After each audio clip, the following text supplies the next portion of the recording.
En el artículo 25. Artículo 25, ¿cierto? Artículo 25 de la Constitución. Entonces habíamos dicho que el trabajo no es cualquier derecho, sino que es un derecho fundamental porque está encauzado igualmente hacia la dignidad de la persona, es importante también para la realización de un proyecto y el avance dentro de la sociedad, ¿sí? Y así mismo lo consideró el constituyente, decíamos, que pues tan es así que la consecución de un trabajo para todos los colombianos estaba desde el preámbulo, artículo primero, como fines esenciales del Estado. Entonces, ya más en materia, ¿sí? Vamos a ver otros artículos que también regulan esto del trabajo. Y uno de ellos es el artículo 26 de la Constitución Política. ¿Alguien, por favor, que me ayude con ese artículo 26?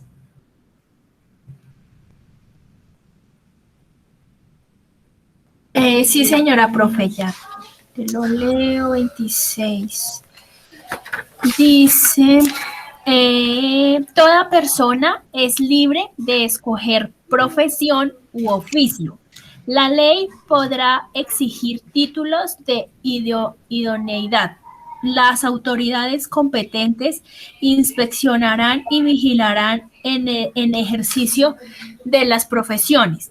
Las ocupaciones, artes y oficios que no exijan formación académica son de libre ejercicio, salvo aquellas que impliquen un riesgo social. Las profesiones legalmente reconocidas pueden organizarse en colegios. La estructura interna y el funcionamiento de estos deberán ser democráticos. La ley podrá asignarles funciones públicas y establecer los debidos controles. Listo, entonces vamos a abarcar el artículo 26 en dos partes, ¿sí? La primera parte es que nos dice que todo individuo, cualquier persona, es libre de escoger profesión o oficio. ¿Qué opinan al respecto?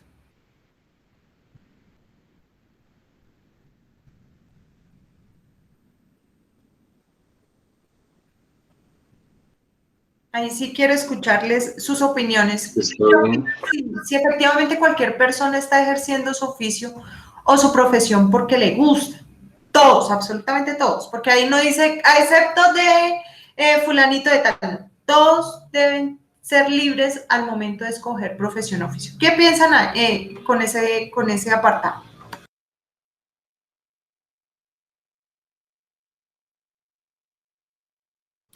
Pues, profe, yo digo que en realidad sí, o sea, como que no se está violando ese derecho, porque pues realmente cada quien trabaja o estudia, mejor por así decirlo, estudia pues la profesión que le gusta, lo que le llama la atención, profe. Pero en el caso de las personas que pues que no tienen como una carrera, profe, pues ellos sí se deben como, o nos toca adaptarnos al trabajo que pues que venga, profe. Porque pues, ejemplo, no vamos a ir a decir a un restaurante, no es que yo no quiero trabajar de mesera, sino de gerente, profe. Entonces yo creo que depende pues de esas cosas. Y como de la formación o de lo que uno quiera como pues ejercer. Porque digamos, pues al principio, pues creo que eso le pasa sobre todo, pienso yo, a los jóvenes que, digamos, estudian y trabajan. Que al principio de pronto, sí, uno quisiera de pronto trabajar en algo que a uno le guste, pero pues resulta que mientras yo estudio para pagarme la carrera, conseguí trabajo limpiando mesas en algún restaurante, en algún lado, pues siento que sí, a veces, no sé, a veces sí es como que no es tanto de no estudiarle, trabajar lo que uno quiere, sino o hasta que uno es profesional, yo creo, y ya se desempeña en algo que a uno le guste. Yurani, cuenta. Profe, pues yo iba a decir que muchas veces, espera, prendo la cámara. Muchos jóvenes también se ven como obligados por sus padres, digamos, a estudiar algo que a ellos no les gusta. Muchas veces porque mi papá, digamos, es abogado, Entonces dice, no, es que mi hijo va a estudiar derecho y los inscriben a derecho y tienen que estudiar eso. O muchas veces es también que, digamos, a mí me gusta, por ejemplo, la medicina, que me gusta la medicina y está muy cara. Entonces no puedo estudiar medicina, estudio algo más y no es lo que a mí realmente me gusta.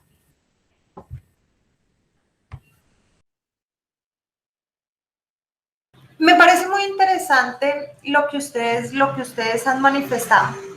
Voy a empezar con lo que dice Yural. Hay situaciones, sí, y conozco casos de cerca, sobre todo por lo siguiente.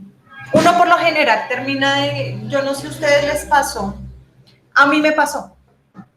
O bueno, no tanto a mí, sino a personas que en ese momento eran muy cercanas a mí. ¿Por qué?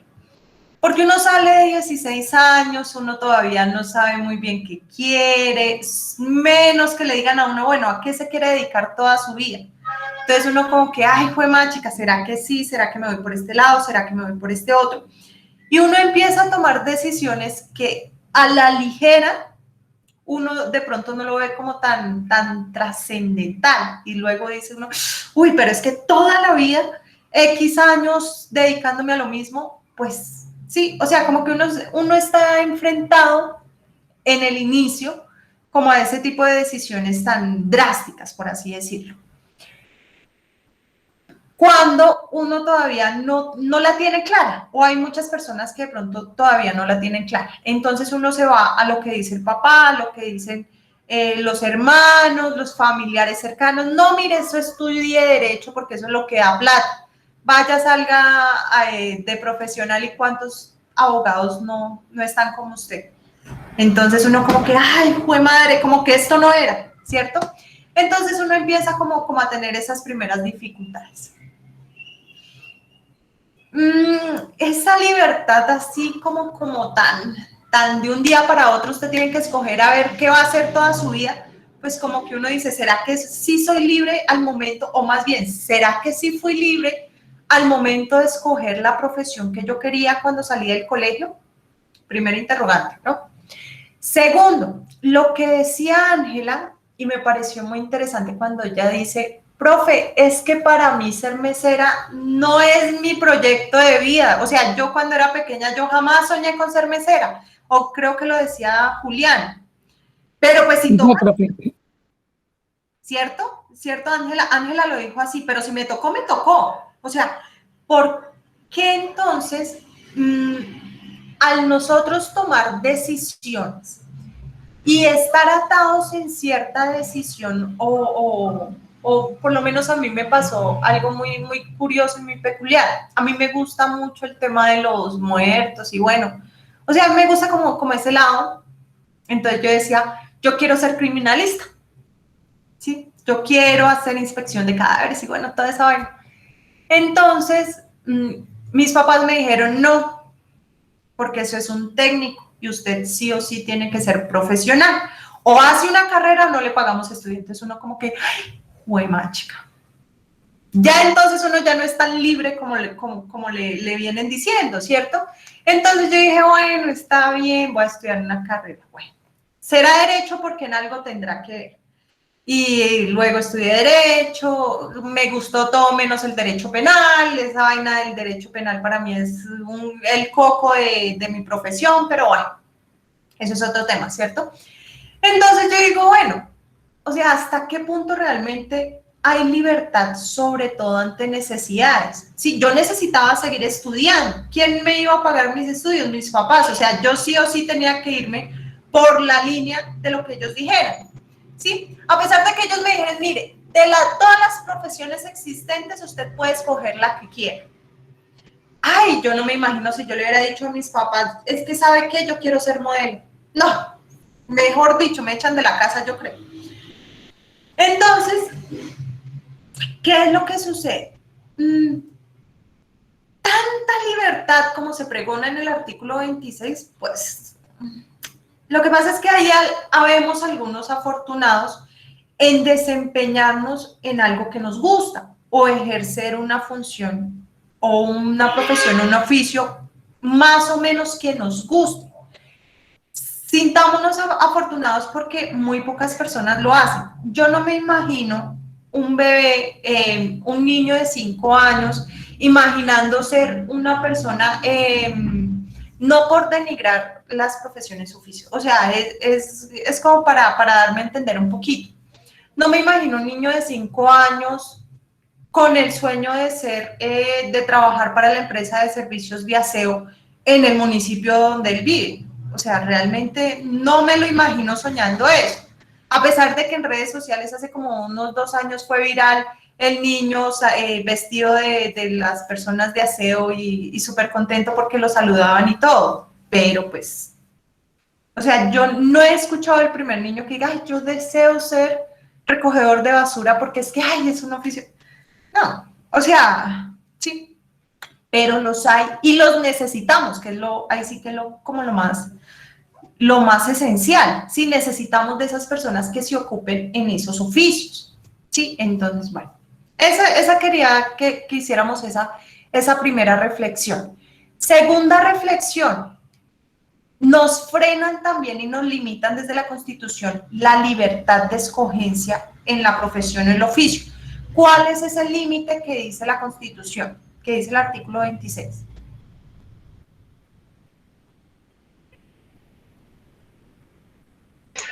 El que establezca la ley.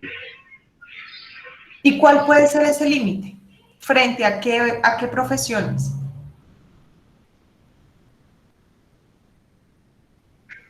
En las ocupaciones de artes y oficios que no exijan formación académica son de Esas son libre libres. elección. Esa cualquiera la puede ejercer. Hay unas que nos restringen, que nos limitan. ¿Cuáles son esas?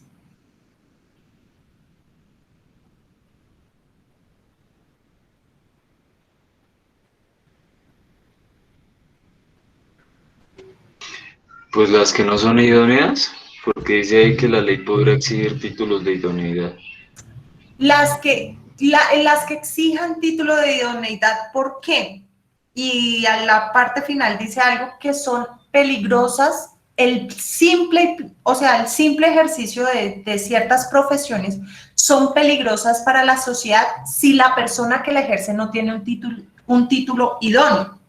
Entonces, imagínense, por ahí creo que alguien me decía, profe, es que imagínense que yo quería ser médica, pero pues, ay, es que siempre ha sido mi sueño, ¿sí? Ser médica. ¿Por qué? Porque es que yo me he visto, ¿cómo es que se llama este? Doctor House, me he visto Grey's Anatomy, qué sé yo, o sea, muchas series de médicos. Y yo veo explícitamente cómo lo saben, ¿sí? Entonces, yo voy saliendo de la universidad y resulta que atropellaron a alguien y tiene por allá el pie así doblado. Bueno, en fin. Y yo, ay, venga, quítense que yo sé esto. ¿Sí? Es que me dice la Constitución. ¿Yo lo puedo ejercer? No, profe, pues porque tienen que ser personas profesionales o sea, yo me imagino que lo que la Constitución o este artículo 26 quiere decir ahí es que tienen que ser, para algunos casos tienen que ser profesionales en ese caso, profe, porque así como tú haces el ejemplo de una enfermera, pues imagínate en un juicio y uno representado por un ¿qué te podría decir? Como por... Por un bachiller, no nos vayamos lejos. Exacto, un bachiller. profe, entonces por un bachiller que no tiene experiencia en lo que va a hacer. Y para eso hay campos donde sí se necesita tener ese profesionalismo, porque pues todos somos libres de desempeñar lo que queramos, por así decirlo, pero pues hay momentos, o momentos no, sino circunstancias y situaciones donde no lo puede ejercer cualquier persona, sino debe ser obligatoriamente que sea un profesional. Exactamente, sí, hay profesiones y oficios que tienen alta relevancia para la sociedad por lo que hacen. ¿Sí? Uno de ellos, nuestra profesión. En ciertos casos, ¿sí? Hay también excepciones a eso, pero en la gran mayoría de los casos, en derecho de aplicación de normas y procesos judiciales, se requiere la asistencia de un abogado, ¿sí? A eso se le llama derecho de postulación. Gracias a Dios existe el derecho de postulación, ¿Sí? ¿Por qué? Porque por ahí andaban muchos, y perdónenme la expresión, pero así los conocí yo, así los supe que les decíamos. Conocí muchos tinterillos de los cuales no tenían el título, no tenían la tarjeta profesional, pero hasta se la sabía, y eso, mejor dicho, tenían más procesos que uno. Y uno como que, ¡ah! ¿Sí? Entonces, ¿qué es lo que pasa con estas personas que ejercen la profesión a pesar de no ser abogados?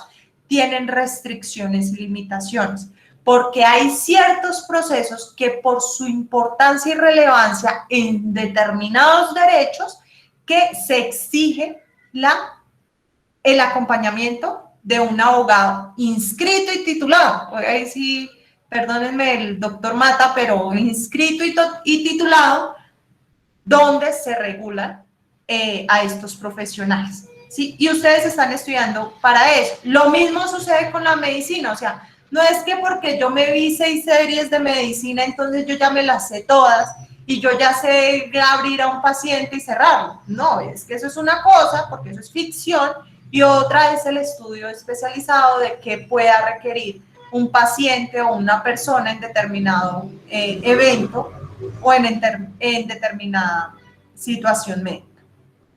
¿Listo?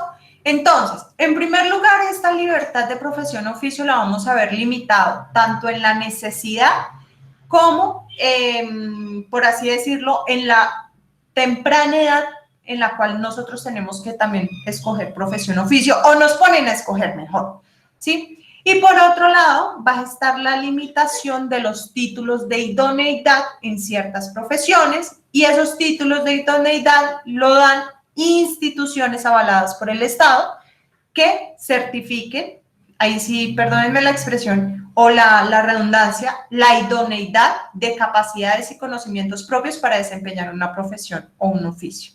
¿Listo? Las superintendencias puede ser, ¿sí? No. Quienes autorizan temas de educación superior, Ministerio de Educación.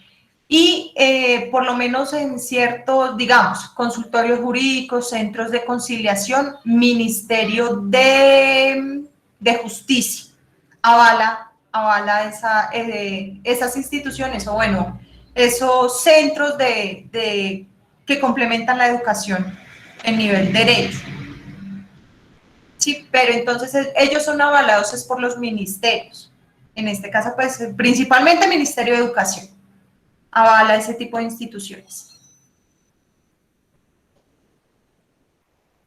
Artículo 43 de la Constitución.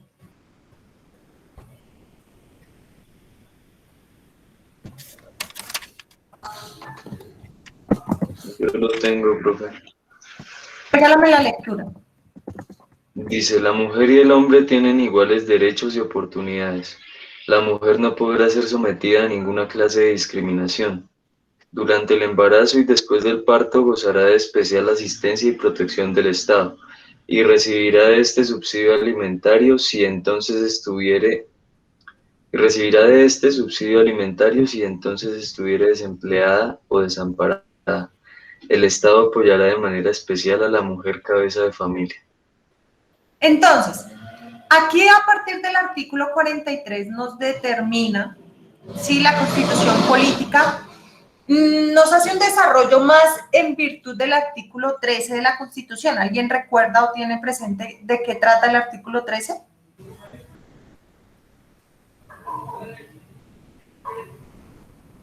De la igualdad entre la ley y las autoridades. El derecho a la igualdad, ¿cierto? Así lo esperaba que me contestaran, así que no se entendiera nada porque varias personas la tenían clara. Profe, el artículo 13 es derecho a la igualdad. ¿Por qué creen ustedes que estos artículos 43 y 47 están diseñados para desarrollar ese derecho a la igualdad?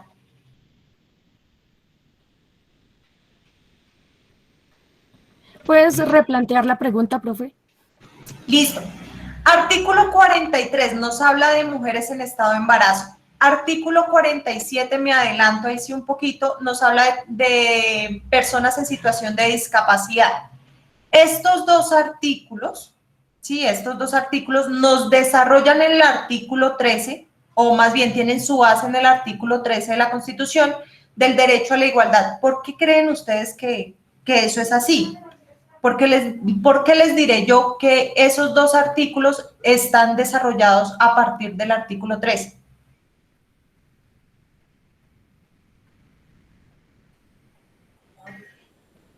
Profe, pues yo creo que en cuanto a las mujeres embarazadas, y más si son pues cabeza de familia, se encuentran en un estado de vulnerabilidad. Y lo mismo los discapacitados. Profe, yo lo veo por el lado de que en el artículo 13 dice que todos somos iguales y el artículo 43 y el 47, pues creería que se basan en el 13, profe, pues, porque a pesar de que las mujeres y los hombres seamos iguales, hay momentos en que las mujeres necesitan como, ¿cómo decirlo, profe? Como una protección especial, lo cual no quiere decir que deje de ser igual a los hombres. Listo. Porfa, regálenme lectura del artículo 47, los analizamos juntos, y luego del artículo 13. ¿Listo? De esos dos artículos. Primero el 47 y luego el 13. Ok, profe. Protección de discapacitados. El Estado adelantará una política de prevención, rehabilitación e integración social para los disminuidos físicos, sensoriales y psíquicos, a quienes se prestará la atención especializada que requiera. Artículo 13. Todas las personas nacen libres e iguales ante la ley. Recibirán la misma protección y trato de las autoridades y gozarán de los mismos derechos, libertades y oportunidades sin ninguna discriminación por razones de sexo, raza, origen nacional o familiar, lengua, religión, opinión política o filosófica. El Estado promoverá las condiciones para que la igualdad sea real y efectiva y adoptará medidas en favor de grupos discriminados y marginados. El Estado protegerá especialmente a aquellas personas que por su condición económica, física o mental se encuentren en circunstancias de debilidad manifiesta y sancionará los abusos o maltratos que contra ellas se cometan. Entonces, ya lo vamos viendo ahí un poquito más claro, ¿cierto? Entonces nos dice, profe, resulta que la maternidad y la situación de discapacidad son condiciones en las cuales las personas que se encuentren en esa situación se encuentran en una debilidad manifiesta, dice el artículo 13. ¿Sí? En una condición de debilidad manifiesta. ¿Qué significa eso? Que yo debo pregonar, y también lo dice el 13, yo debo pregonar una igualdad real. ¿Qué implicación tiene? Que yo debo alegar igualdad entre iguales y desigualdad entre desiguales. Ángela me decía algo muy interesante, y es que, profe, por ciertas condiciones hay ciertas personas que requieren de una protección especial, y así se ha determinado, tanto por la Constitución como por la ley. Una de esas dos cualidades o de estos dos estados de debilidad manifiesta, ¿sí?, son la maternidad y la discapacidad. ¿Qué implicación tiene eso para nuestro derecho laboral?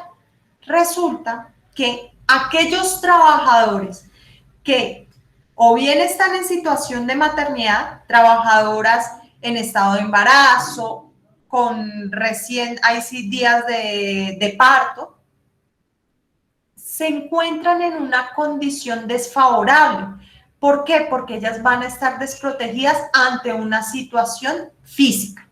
¿Sí? ¿Y qué nos dice el artículo 13? Usted, Estado, debe procurar la protección especial a través de políticas y a través de medidas donde se vaya a ver la igualdad real. Y lo mismo pasa con los trabajadores en situación de discapacidad, ¿sí? ¿Por qué? Porque es que un trabajador que ha visto disminuido su estado de salud, que ya antes podía cargar, qué sé yo, 10 bultos en la espalda en mediodía y ahora solo puede cargar uno por X o Y razón o circunstancia de salud, ¿sí? Pues va a entrar a tener una debilidad frente a sus compañeros de trabajo. ¿Y qué va a pasar con estos trabajadores? Pues que pueden ser objeto de discriminación por parte de su empleador. Los empleadores no son todos, perdónenme por generalizar, yo sé que hay excepciones, pero la gran mayoría de ellos van a decir, no, es que usted ya no me sirve porque es que usted está embarazada y cualquier medio fuerza que haga, entonces a usted se le va a venir ese muchachito y yo voy a tener problemas a futuro. ¿Sabe qué? Usted no venga a trabajar más. ¿Y qué pasó? Se le acabó el trabajo y como decía, creo que Ángela, profe, ¿y qué tal y sea una trabajadora madre cabeza de hogar? Entonces ya no hay ingresos para ese hogar y mucho menos para el niño que está por nacer, entonces ya perdió el trabajo y perdió posibilidades de otras cosas. ¿Sí? Entonces, lo que nos dice el constituyente, y está desarrollado por la ley, nos dice, ellos van a tener una protección especial a través de una estabilidad laboral reforzada. ¿Sí? ¿Cómo se materializa esa protección especial que va a dar el Estado? Es a través de unos fueros que otorga el Estado a ciertas personas que se encuentran en una situación de debilidad manifiesta y producto de ello, entonces se le impide a la empresa o al empleador despedirlos. Por eso tienen estabilidad laboral reforzada. Esto lo vamos a ampliar un poquito más cuando veamos el principio de estabilidad. ¿Listo? Profe, yo te quería hacer una pregunta, pero pues es que no sé si viene al tema, o no sé, creo que no, pero igual te quería preguntar, profe. Y es, ¿tú qué opinas de la licencia que le dan también a los hombres por el nacimiento de un hijo?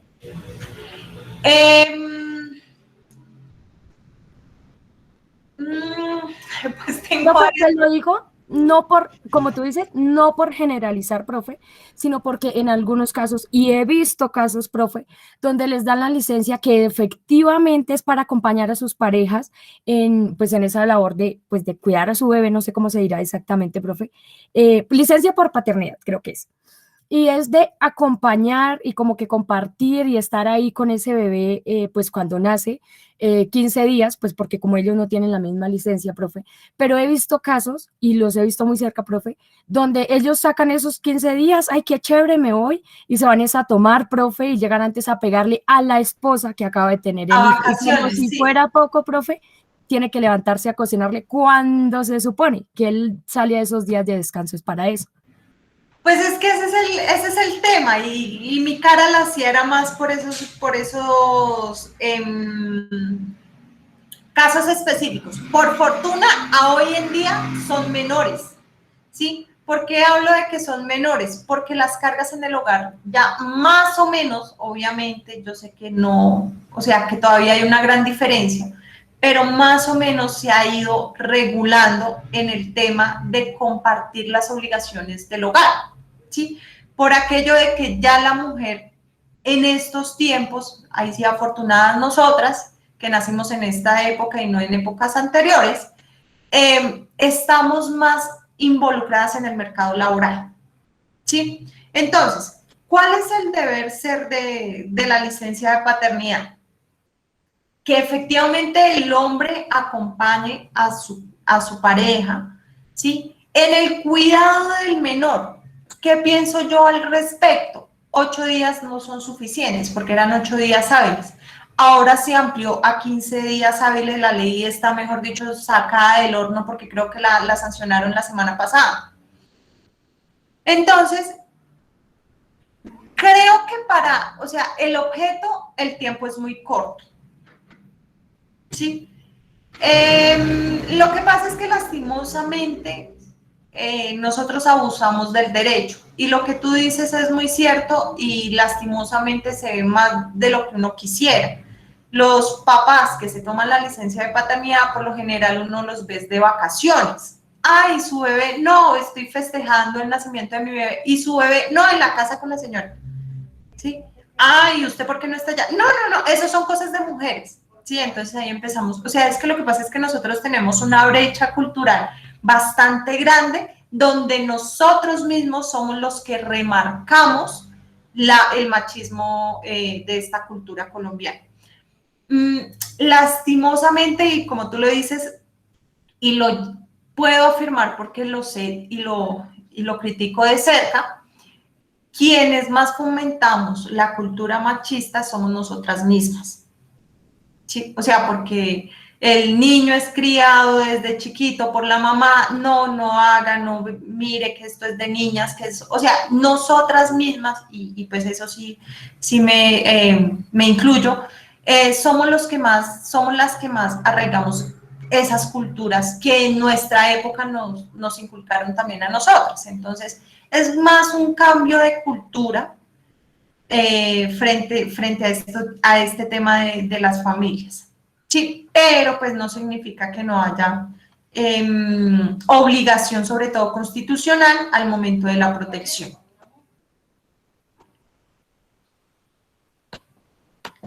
Listo. Artículo 48.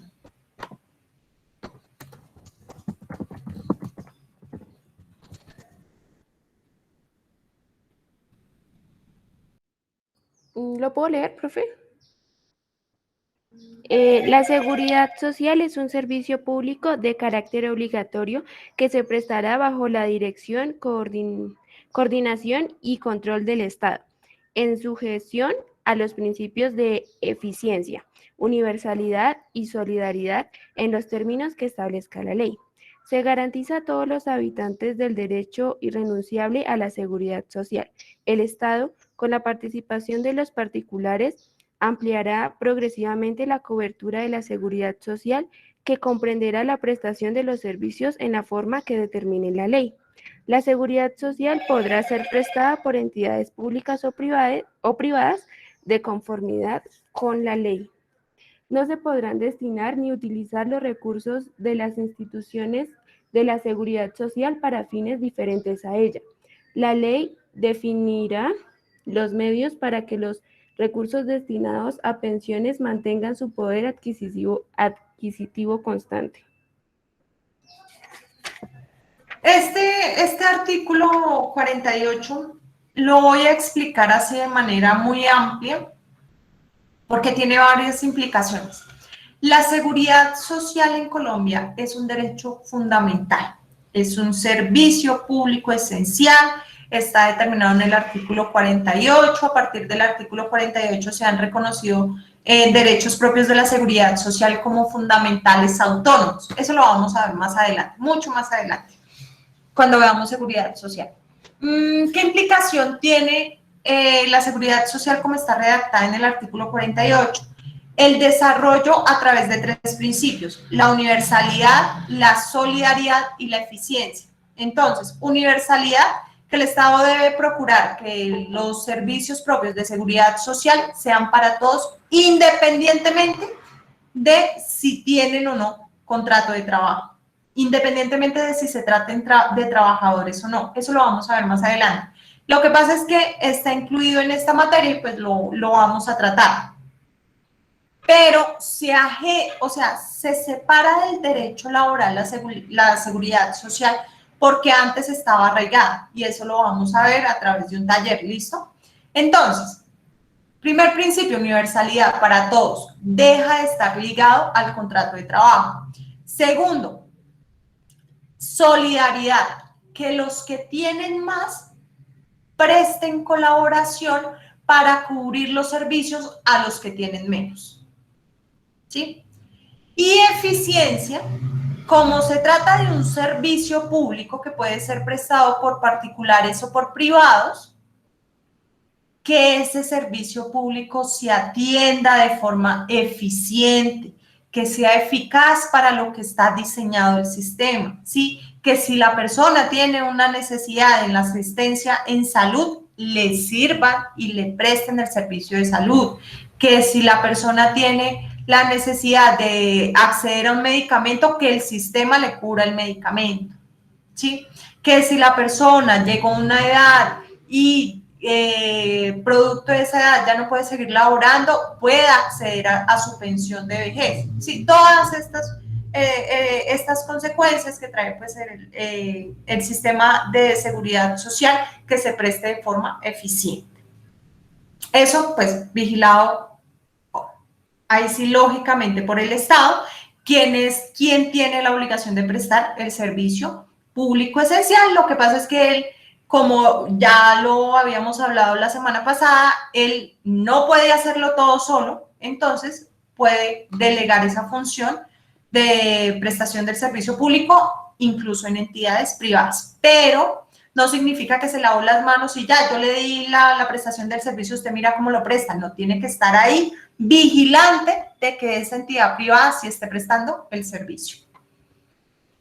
Listo, finalmente vamos a tener nuestro artículo 53 y ese es el que nos va a servir de aquí en adelante en estas que próximas le pongo yo 2 clases. ¿Listo? Artículo 53. ¿Qué nos dice el artículo 53?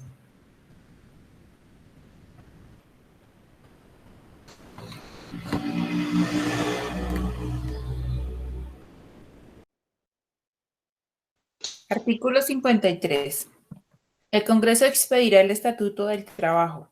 La ley correspondiente tendrá en cuenta por lo menos los siguientes principios mínimos fundamentales: igualdad de oportunidades para los trabajadores, remuneración mínima vital y móvil proporcional a la cantidad y calidad de trabajo, estabilidad en el empleo, irrenunciabilidad a los beneficios mínimos establecidos en normas laborales, facultades para transigir y conciliar sobre derechos inciertos y discutibles, situación más favorable al trabajador en caso de duda en la aplicación e interpretación de las fuentes formales de derecho, primacía de la realidad sobre formalidades establecidas por los sujetos de las relaciones laborales, garantía a la seguridad social, la capacitación, el adiestramiento y el descanso necesario, protección especial a la mujer, a la maternidad y al trabajador menor de edad.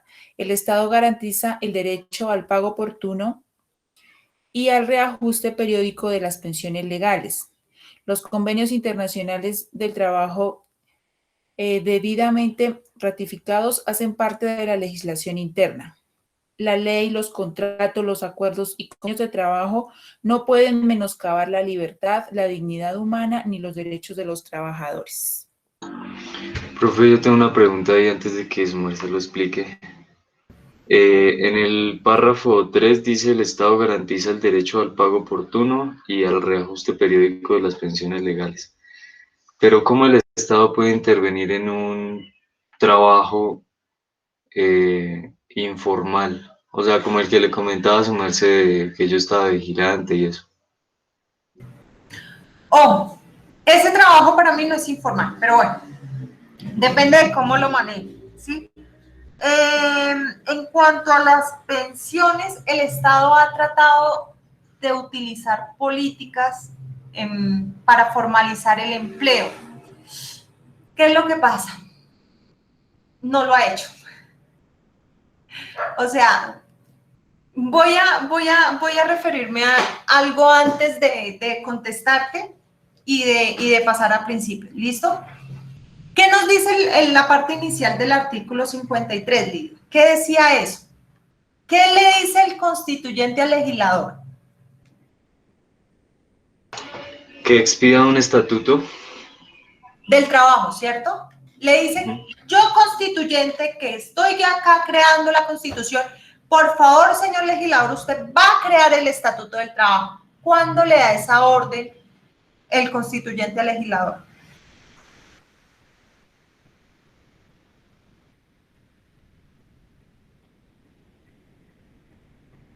Pues en el 91. En 1991. ¿Alguien tiene a la mano el Código Sustantivo del Trabajo? Que me pueda decir, por favor, de qué año es el Código Sustantivo del Trabajo. Que es la norma laboral en Colombia, ¿no? 1950.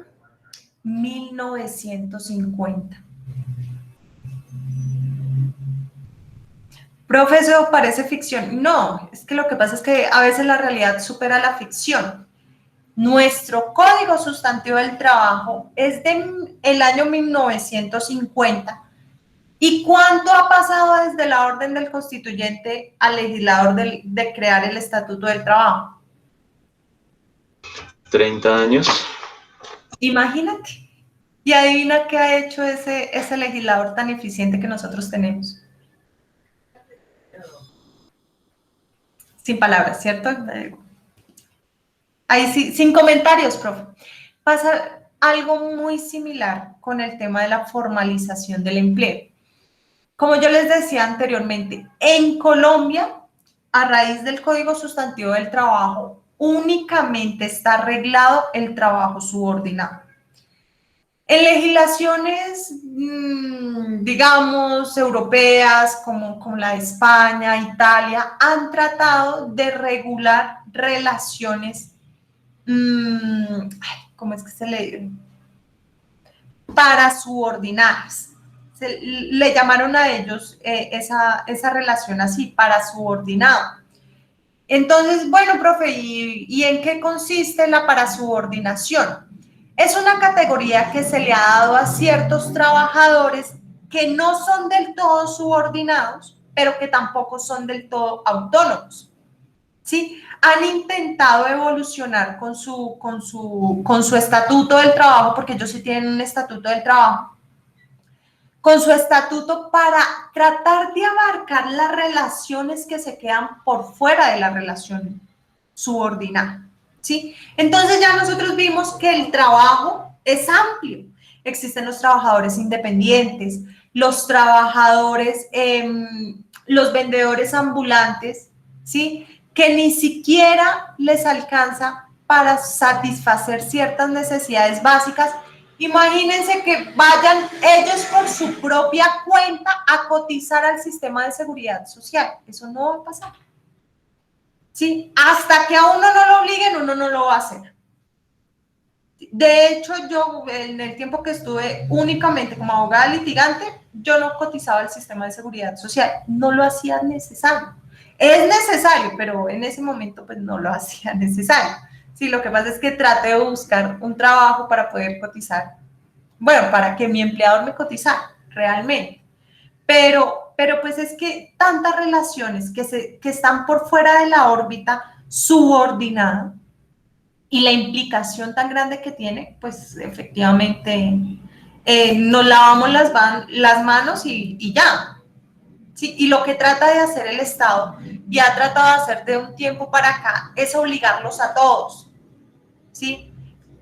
Trabajadoras del servicio doméstico, que si entonces usted no cotiza, entonces va a tener unas consecuencias negativas, ¿sí?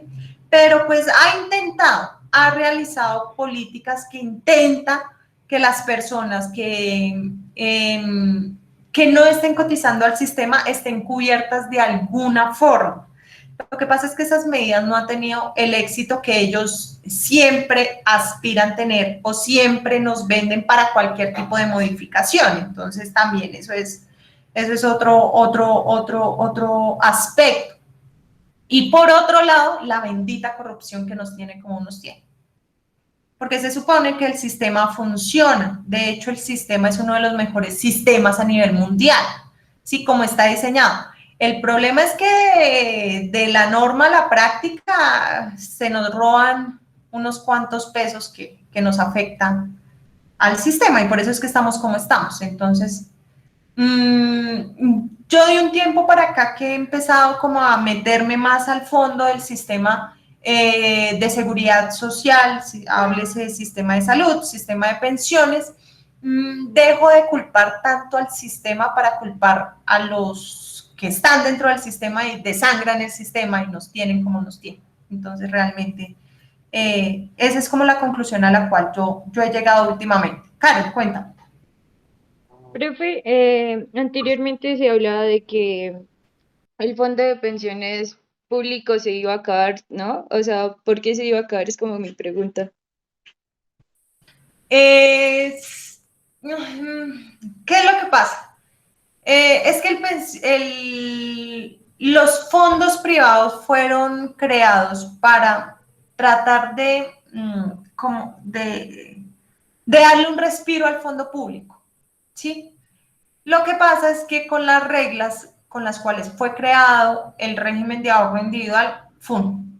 O sea, eso no sirve para mucha gente. Y para las personas que les sirve, entonces ellos no conocen la norma y todos están en el fondo público porque a ellos les dice que el fondo público es lo mejor y pues también es falta de información. Pero eso lo vamos a tratar entonces más adelante cuando veamos seguridad social, ¿listo?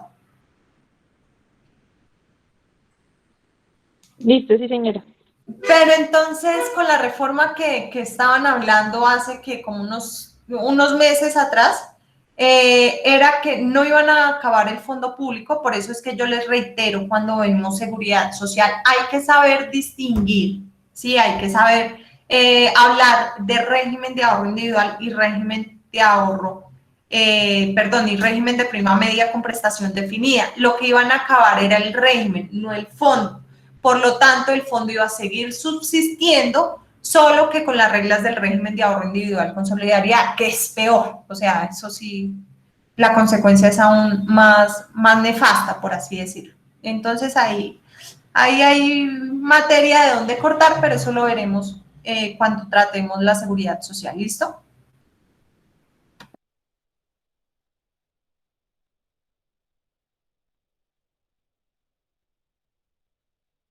Entonces, ¿qué nos decía el artículo 53? Señor legislador, usted debe crear el Estatuto del Trabajo, ¿sí? Desde 1991 viene diciéndole esa misma, mire usted por favor, cree el Estatuto del Trabajo.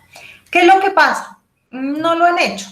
Por lo tanto, el Código Sustantivo del Trabajo tiene un sinnúmero de remiendos. Entre las modificaciones legales que se han hecho para tratar de cumplir con estos principios constitucionales que trae el artículo 53 y entre los recortes que hace la Corte Constitucional en estudio de constitucionalidad de normas del Código Sustantivo del Trabajo, entonces tenemos la norma que hoy actualmente nos aplica tratando de abarcar estos principios constitucionales. Por eso vamos a ver estos, porque muchas decisiones de la Corte Suprema y de la Corte Constitucional, sobre todo, se basan a través de estos principios constitucionales. Profe, ¿dónde están los principios constitucionales? Artículo 53, ¿sí? Primacía de la realidad sobre la formalidad, mínimo vital y móvil, mínimos de derechos y garantías, todos los que vamos a ver están en el artículo 53. Derecho y obligación social. Nosotros ya hablamos algo al respecto cuando tratamos el artículo 25 de la Constitución Política. Recuerden que este artículo 25 nos dice que el trabajo es un derecho para todo el mundo.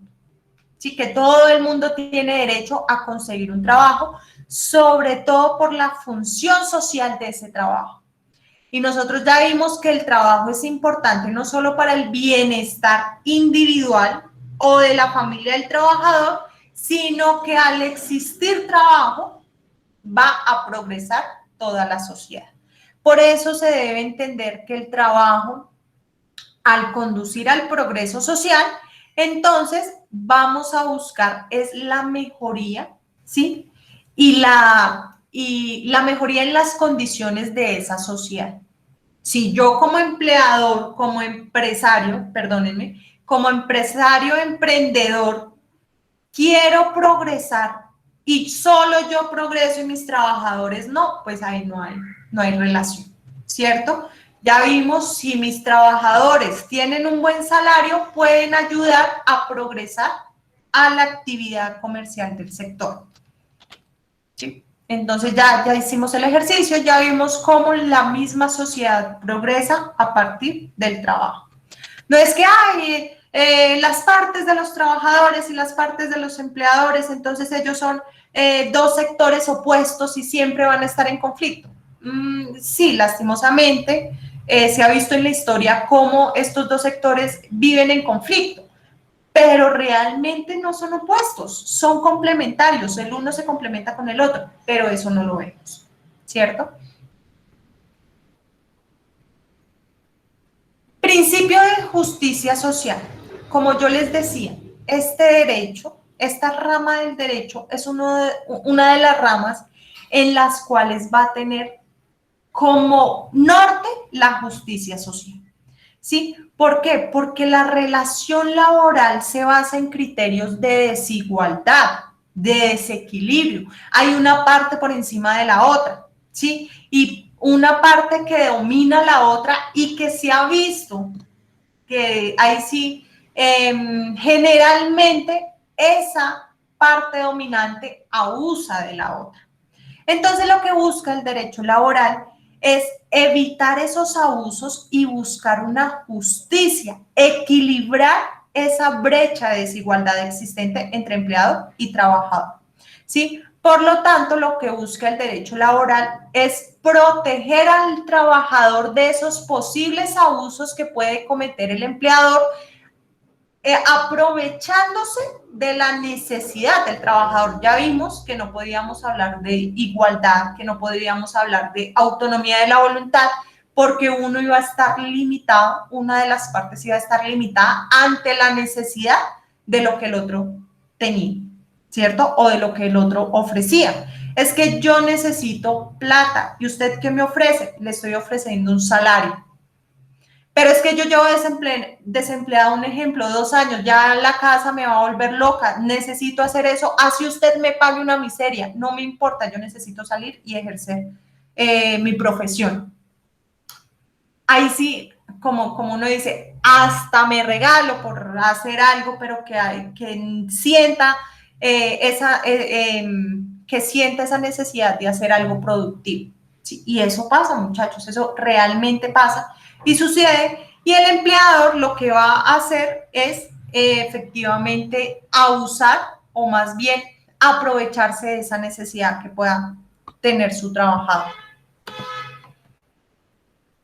Otro principio, dignidad de la persona del trabajador, que si bien es cierto, el trabajo va a dar sentido que el trabajo va a dar sentido a la persona, que lo que esté haciendo o las funciones que vaya a desempeñar nuestro trabajador no implique un cambio de conciencia sobre lo que él es, ¿sí? Es decir, las funciones que vaya a desempeñar nuestro trabajador no deben estar sometidas a condiciones que afecten el buen nombre que yo tengo de mí mismo. ¿Sí? Porque es que yo jamás me imaginé hacer una cosa de estas porque mi empleador me amenazó y me dijo que si no lo hacía entonces perdía mi trabajo, que si no lo hacía entonces olvídese de su ascenso, que si no lo hacía entonces olvídese del pago, ¿sí? Y que eso que me obligó a hacer esté en contra de lo que yo pienso de mí misma. Sí, Nicolás. ¿Y no hay algo parecido que beneficie al empleador? Pues es que estas normas están diseñadas para evitar esos posibles abusos que pueda cometer el empleador hacia el trabajador. O sea, el derecho laboral es en pro del trabajador ante esa desigualdad. ¿Sí? Porque el empleador no, o sea, ¿en qué momento yo puedo obligar a mi empleador a hacer algo que él no quiera hacer? Profe, por ejemplo, hay algo que es la ley de la paridad, yo no sé si su merced la ha escuchado, que es que en algunos países están implementando leyes para que el empleador contrate en su empresa 50% de mujeres y 50% de hombres. La cuota... Eso lo podría perjudicar, porque digamos, no está contratando en función de la competitividad o de la competencia, sino del sexo.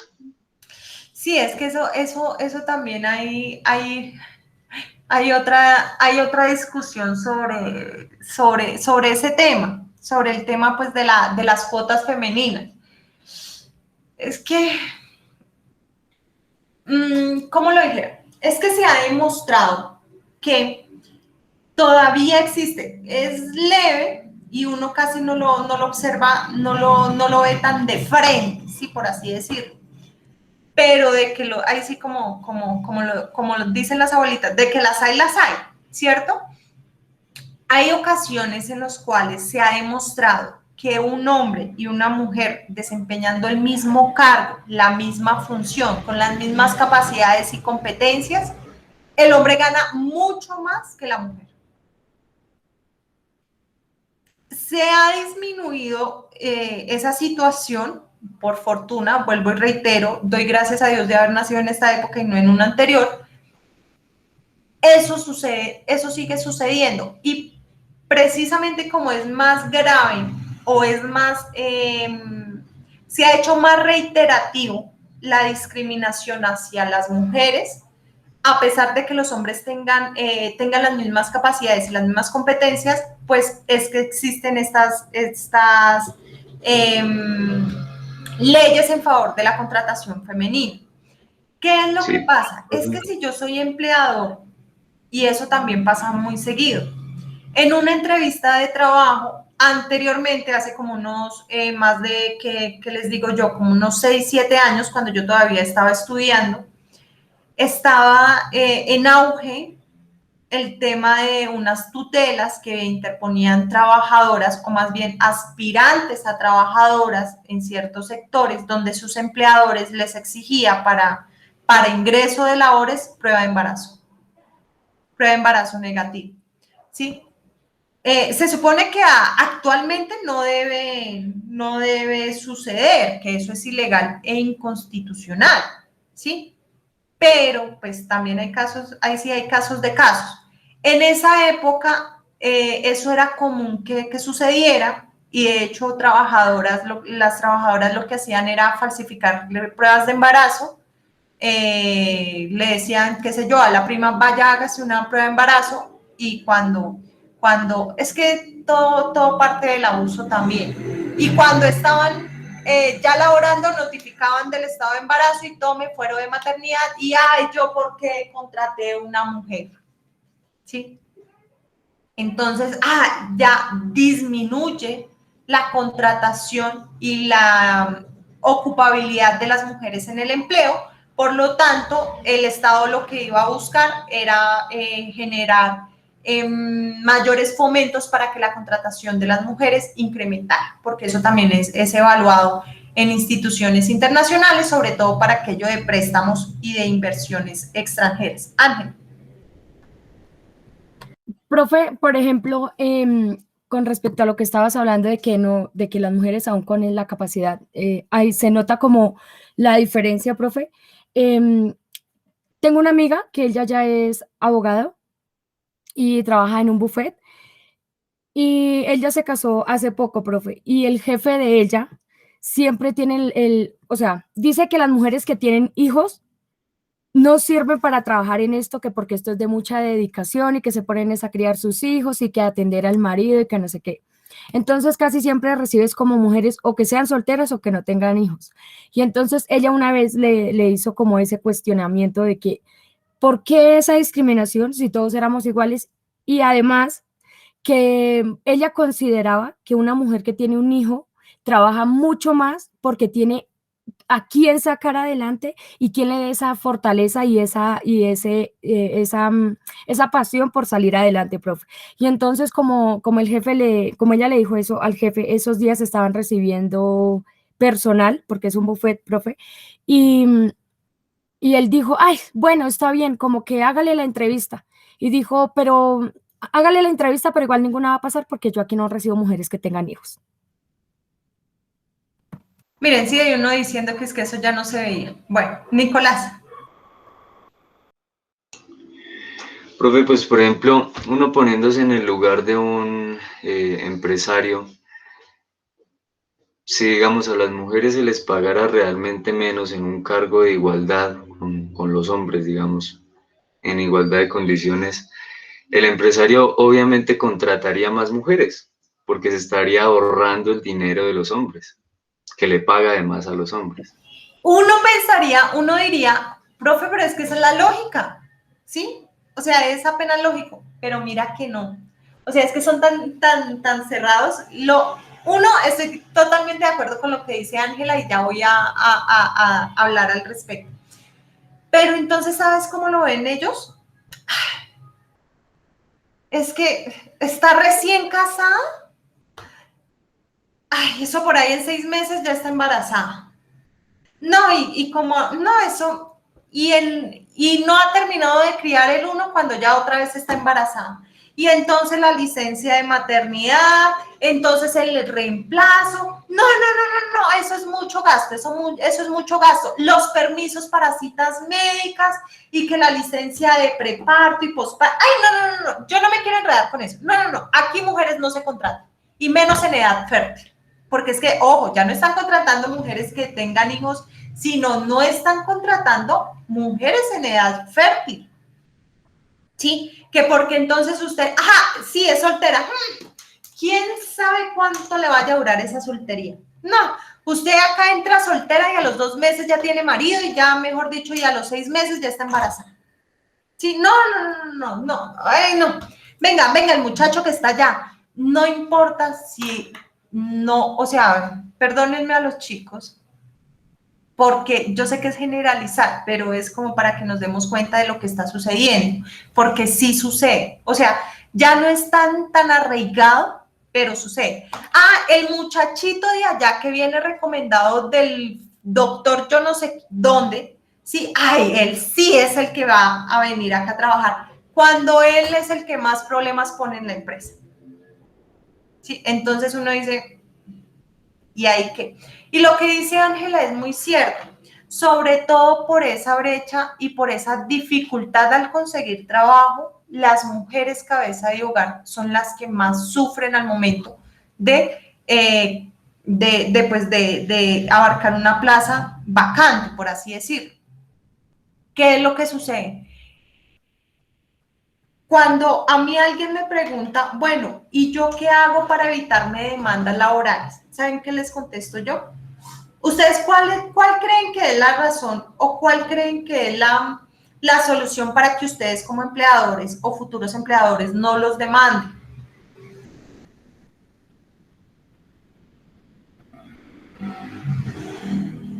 Como que no sé, profe, si será ese. O sea, la pregunta es cuando ella ya está trabajando o para no No. recibirlo. La pregunta es, un empleador, un familiar suyo que tiene una empresa y ustedes como abogados, él les dice, ¿qué tengo que hacer yo para que mis trabajadores no me demanden? Para evitar... Pues ceñirse a las leyes del Estado, no las leyes que precisamente. regula el Estado. Porque entonces, ¿con base en qué leyes lo va a demandar? De que los demandan, los demandan. Y hay una medida que Por se les eso, pagó, por ahí se les va. pero digo, ¿con base en qué leyes los va a demandar si no es con las leyes del Estado donde está ubicada la No, empresa? pues sí, o sea, pero los demandan. Ellos no quieren evitarse condenas, ellos quieren evitarse demandas. ¿Cómo nos evitamos demandas? Cosa diferente es que ya en el proceso judicial demostré que yo fui cumplidor fehaciente de la norma, de la ley, y pues no hay ningún tipo de la cual me vayan a condenar. Pero ¿cómo me evito demandas? Garantizándole a los trabajadores Siendo un los buen derechos y la empleador, dignidad humana. o no sé, profe, como Espérenme porque a María Alejandra no le escuché nada porque está como muy bajito el audio o está muy lejos.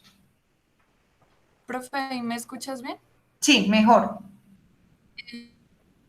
Estaba diciendo que garantizándole los derechos y la dignidad humana a cada uno de los trabajadores. Muy similar a la respuesta de Nicolás. Daniela. No, profe, si no sé, porque pues uno puede ser buen empleado, pero lo que tú dices, de pronto lo van a demandar a uno y no, ahí sí no sabía la respuesta, profe. Para mí la mejor forma es no joder a los trabajadores. O sea, fuera de chiste, miren. Cuando un trabajador más necesita el trabajo, es más agradecido. Y así el empleador no haya cumplido con sus obligaciones, si el empleador no le jodió la vida al trabajador, el trabajador va, porque me ha pasado, aquí llegan trabajadores y yo les digo, sí, mire, usted vaya, demande, tiene estos derechos, se puede reclamar esto y esto, venga tal día y firmamos poder y contrato. Uy, doctora, no, pues es que yo venía era solo para saber a qué tenía derecho, porque es que, entrar a demandar a ese señor, no, y el señor hasta fue buena gente con uno, no molestaba por nada, si yo le pedía permiso, me concedía el permiso, no, ¿sabe qué? Yo como que voy a dejar así, y no lo demandan. Y yo quedo como que, ¿en serio? Y yo, no, pero venga, acá sacamos plata. No, a ellos no les interesa eso. Pero si el empleador fue miércoles, ¿sí? Entonces, no, eso era una tramitología cada vez que uno iba a sacar una cita con el seguro. No. Eso que vaya, copia aquí, que copia allá, que vaya a un lado a un... No, ¿sabe qué? Eso a mí no me importaba. Vámonos hasta las últimas consecuencias. Eso no. Vea, pues. Y sobre todo, con las madres cabeza de familia, el tema es que, como lo decía Ángel, muchas, o sea, no estoy generalizando tampoco, pero muchas están solas con sus hijos y no hay nadie más que aporte ingresos al hogar. ¿Sí?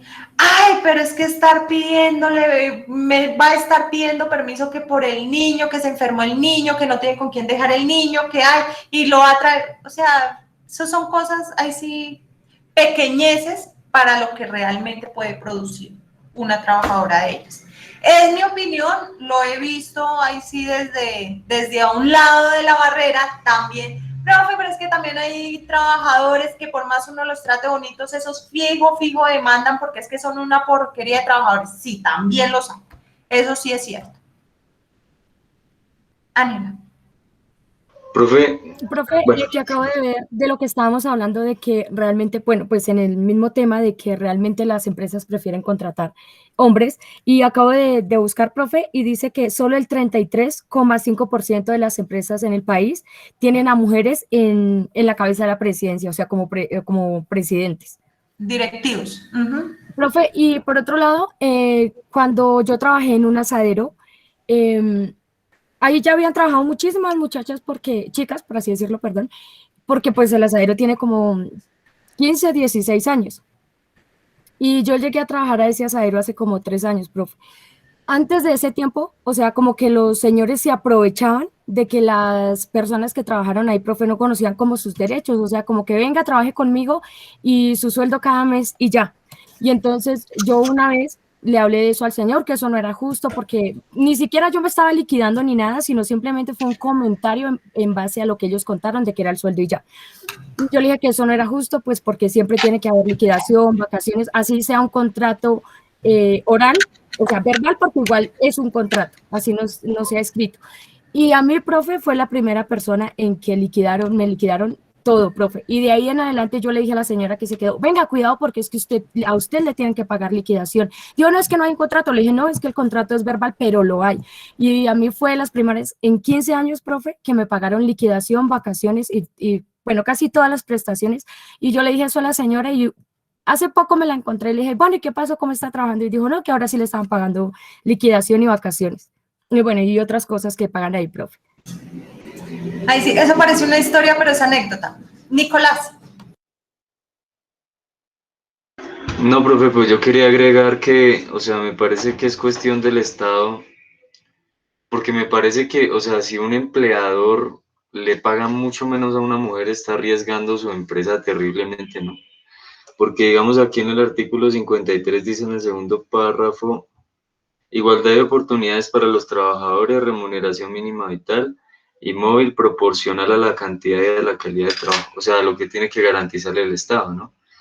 O sea, creo que el Estado es el que tiene que garantizar que ese empleador no se aproveche de sus empleados, sean hombres o mujeres, y les vaya a pagar menos. ¿Y qué consecuencias legales eso tendría? Pues, Pero pienso que es lo único en lo que el Estado puede intervenir. no, Pero bueno, mira, el Estado en esos casos interviene de dos formas. O sea, vuelvo y reitero, por fortuna, nací en esta época y no en otra anterior. Porque yo no he estado, o sea, en mi experiencia personal, yo no he estado tan arraigada a esas condiciones de discriminación. Yo personalmente, ¿sí? O sea, de que a mí me discriminen y no me vayan a pagar menos porque mi compañero es hombre, no he estado. Sí he estado en el caso en que me ponen más trabajo a mí porque soy más eficiente, pero estoy completamente segura que si hubiese ocurrido lo mismo, fuese hombre o fuese mujer, ¿sí? O sea, no tanto por mi sexo. Eso por un lado. Por el otro, a mí me pasó exactamente lo mismo que le pasó a Ana. O sea, exactamente lo mismo. ¿Ante qué dificultad me encontré yo? Cuando yo era estudiante, alguna vez en unas vacaciones quise trabajar en un almacén de ropa. Pues yo súper orgullosa, yo llegué en séptimo semestre de Derecho, yo súper orgullosa ponía en mi hoja de vida pues que era estudiante de Derecho. A mí no me llamaban. Yo bueno. Luego ingresé a un almacén de ropa porque era amiga del mejor amigo del hijo del dueño. Sí. Entonces yo hablé con el chico y el chico habló con su amigo y él habló con el dueño, pues y me ingresaron a mí en un almacén de ropa reconocido en Tunja. Yo, bueno, y empecé a laborar. Estando trabajando, me decían que muy raro que me hayan contratado siendo estudiante de Derecho porque las hojas de vida de los estudiantes de Derecho quedaban ahí, en el olvido, que eso ni las evaluaban ni las miraban. Y yo, a ver, otra razón por la cual digo que pues, no fue discriminación del sexo, sino de la carrera, pero bueno. Resulta que ellos no nos contrataban, o sea, nos contrataban de forma verbal, pero ellos eran más aviones, por así decirlo, porque ellos nos contrataban por prestación de servicios. Usted aquí prestación de servicios no tiene derecho a liquidación, no tiene derecho a prestación, eso es propio de un contrato de trabajo y usted no tiene contrato de trabajo, era lo que nos decían. Y yo, veamos. Y pues ya uno en séptimo semestre, pues ya uno tenía, y pues a diferencia de esta universidad, mi universidad veía derecho laboral en séptimo. Mentira, yo estaba en octavo, porque yo ya la había visto. Y ingresaba a noveno, porque fue en vacaciones. Y ustedes pues ven derecho laboral desde tercero. Entonces yo, bueno, yo decía, esto está mal, aquí no hay prevención de accidentes de trabajo, aquí están contratando muy mal a las personas. Yo trabajaba en bodega y a mí me tocaba subirme en los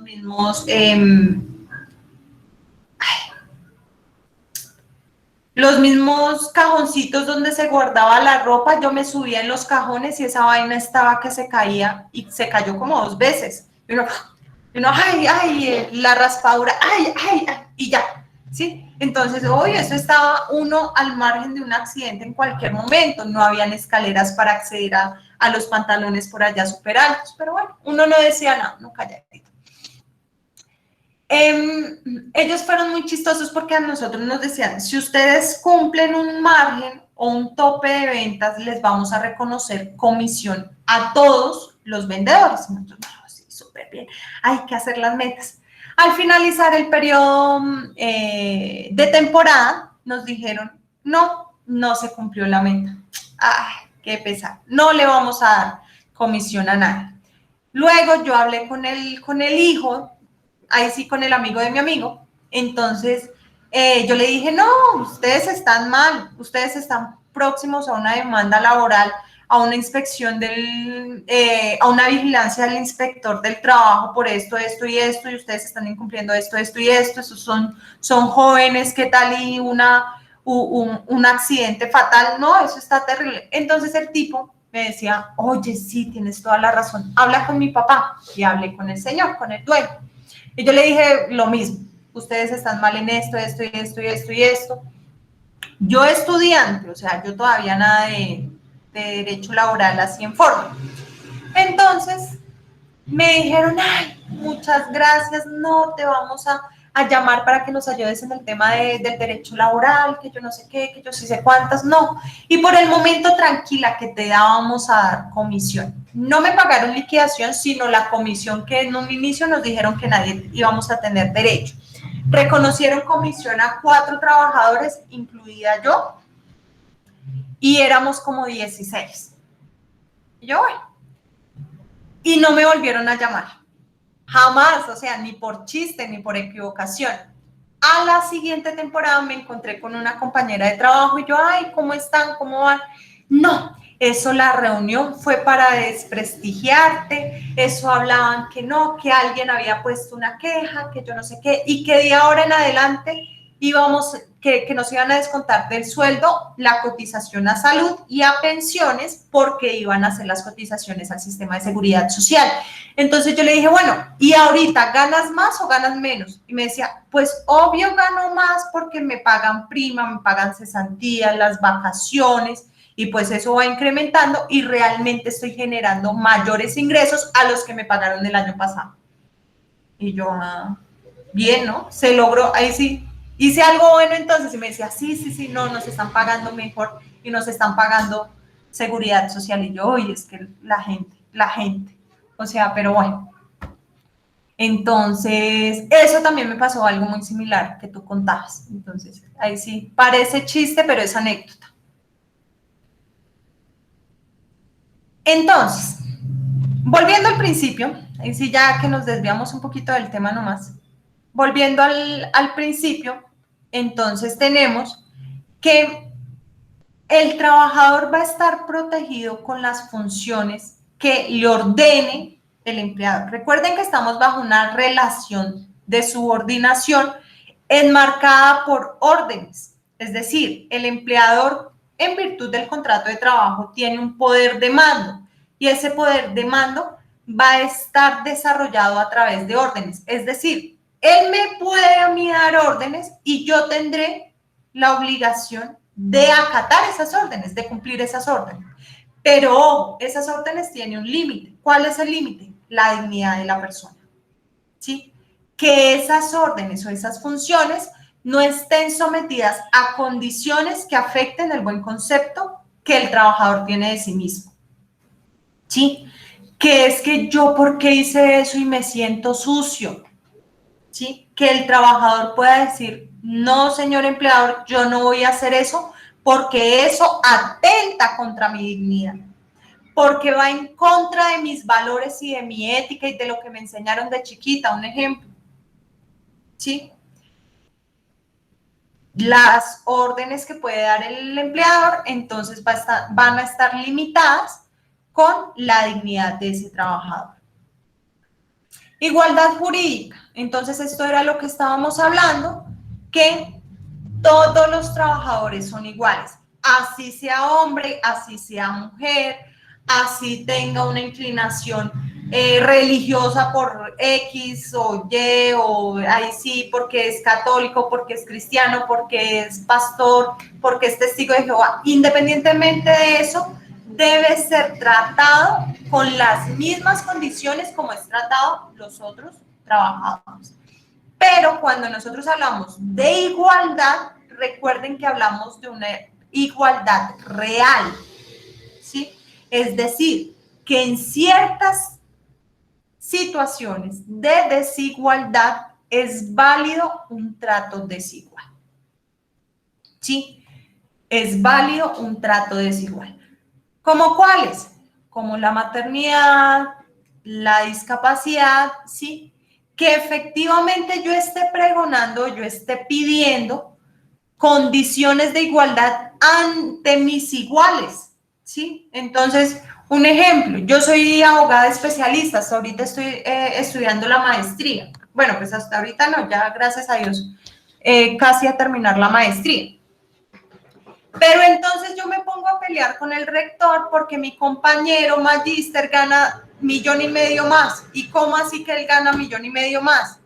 El rector me va a decir, pues primero gradúese, primero tenga el título de maestría y ahí sí pídame la nivelación salarial. Antes no. Y eso me recuerda a lo que me hablaba Nicolás, que Profe, y entonces el Estado, ¿cómo puede vigilar eso? Lo vigila de dos partes, no se las referí. La primera, yo ante las condiciones de desigualdad, sobre todo en materia salarial, yo puedo demandar la nivelación salarial. ¿Qué significa? Que es que a mi compañero que también es especialista, ¿sí? Que tiene mis mismas condiciones, mis mismas capacidades, que hace las mismas funciones y gana 1 millón más, yo le puedo pedir a un juez del trabajo que nivele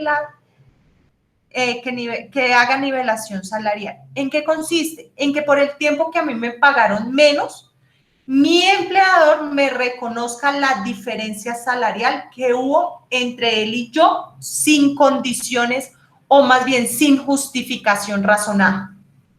¿Sí? Ah, pero es que él gana 1 millón más porque es magíster. Ah, bueno, ya está justificado razonablemente, ¿sí? Pero si no lo está, entonces que a mí me equilibren esa desigualdad. Eso, a través de un proceso judicial, el Estado pues va a condenar al empleador y lo van a obligar a resarcir esa nivelación salarial. Segundo forma de intervenir por parte del Estado, a través de las instituciones y de las entidades que inspeccionan y vigilan las normas laborales. ¿Cuáles instituciones o cuáles entidades? Inspección del Trabajo es la entidad encargada administrativamente para vigilar y controlar que las normas en derecho laboral se cumplan. Al menos en derecho laboral es el inspector del trabajo. Él vigilará si el empleador no cumple con las obligaciones y con los derechos laborales, impondrá sanciones de carácter pecuniario administrativo. ¿Listo?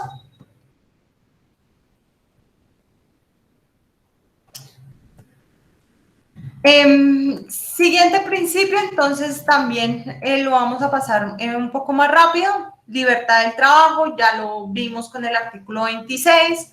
Que la profesión o el oficio al que yo me esté desempeñando sea de forma libre, voluntaria, que no me estén obligando.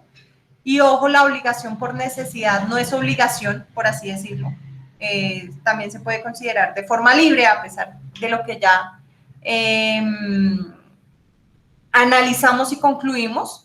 Entonces, pero aquí el trabajo pues dice que yo debo realizarlo de forma libre, voluntaria y de acuerdo a mi vocación, ¿sí? Que es que yo no tenga que trabajar en el campo porque a mí el campo no me gusta, sino que pueda hacer otro tipo de actividades conforme a mi vocación. Que es que a mí me están obligando a ser cantante y créame que hasta, mejor dicho, pongo a llover y a tronar cada vez que me pongo en esas. Entonces, y adicional a ello, que la libertad del trabajo va a estar entonces limitada por títulos de idoneidad en ciertas profesiones u oficios, que para desarrollarlas y ejercerlas, pues se necesitan de ciertas calidades y capacidades. ¿Listo? Dejemos estos principios hasta aquí. Les voy entonces a comentar una cosita chiquita. Vamos a hacer una actividad, ¿listo? Entonces déjenme, yo dejo de presentarles aquí. Vamos a hacer una actividad tipo taller, ¿sí? Con unas lecturas. ¿Cuándo van a entregar las lecturas? A más tardar hoy, lunes, de hoy en 8 días, mejor, para que me entiendan. Entonces, plazo máximo para entregar el taller va a ser el lunes 16 de agosto. Profe, es festivo, sí, nosotros no nos vemos, pero la plataforma va a estar habilitada hasta el 16 de agosto. ¿Listo? Es decir, el taller va a quedar en la plataforma a partir del día de hoy y hasta el 16 de agosto.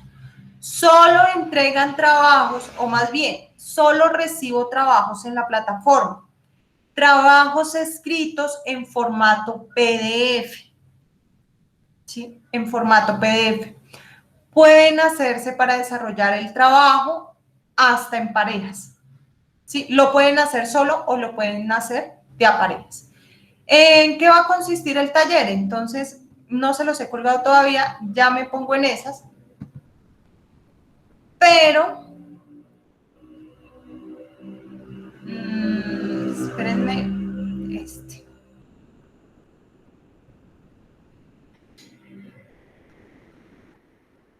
va a consistir en el desarrollo de una lectura. La lectura tiene 18 páginas sobre presente y futuro del derecho del trabajo y una breve historia del derecho del trabajo en Colombia. ¿Listo?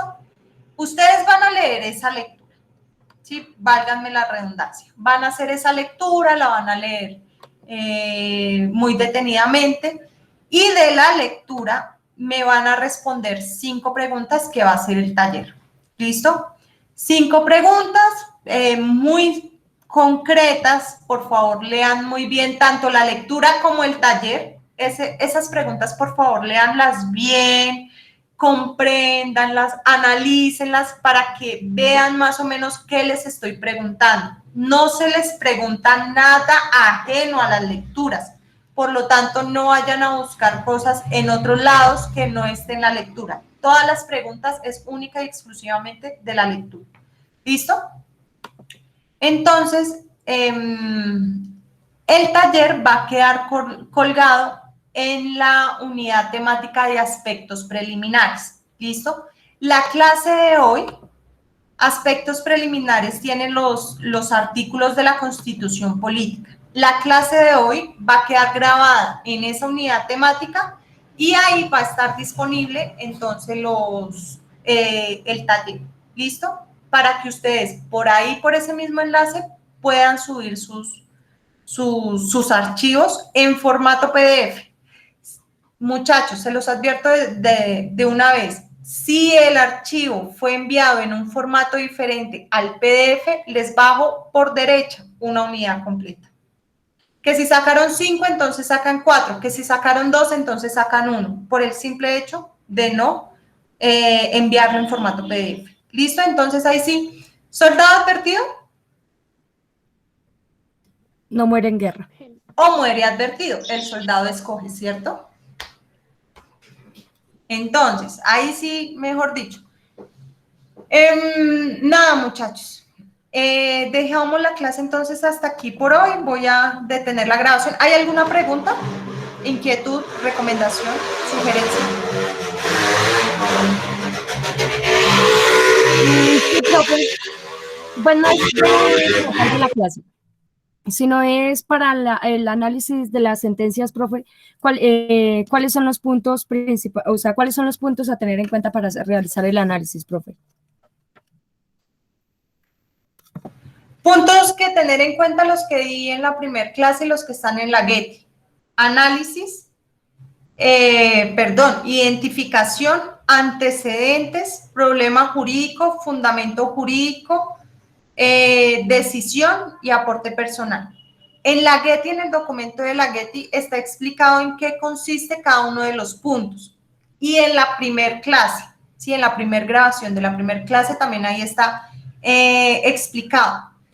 Hagamos la lectura de la primer sentencia y el día viernes, no este viernes, el siguiente viernes, entonces estudiamos la primera sentencia. ¿Sí? Yo ya se las dejé, ¿cierto?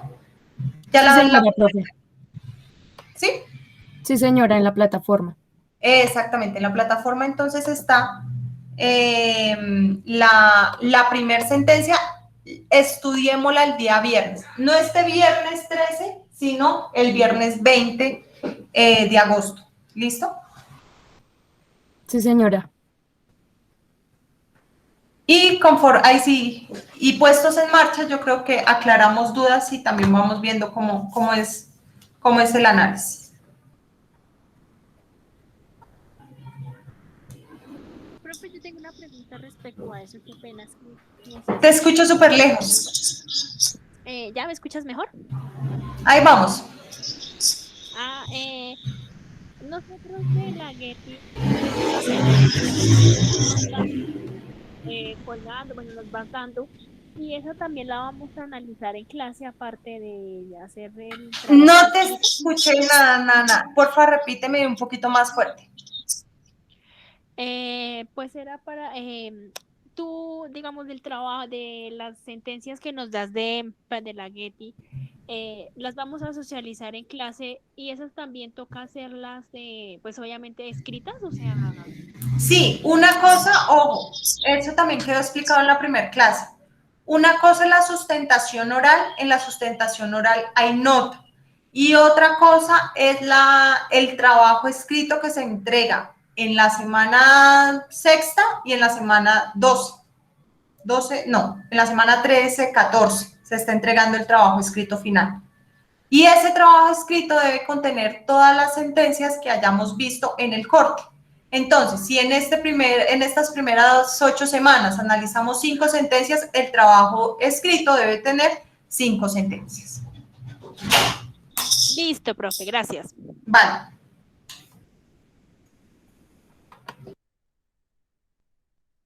Bueno, chicos, entonces voy a dejar la grabación, les voy a disponer la lectura y el taller para que ustedes lo tengan presente. ¿Listo? Sí, señora profe.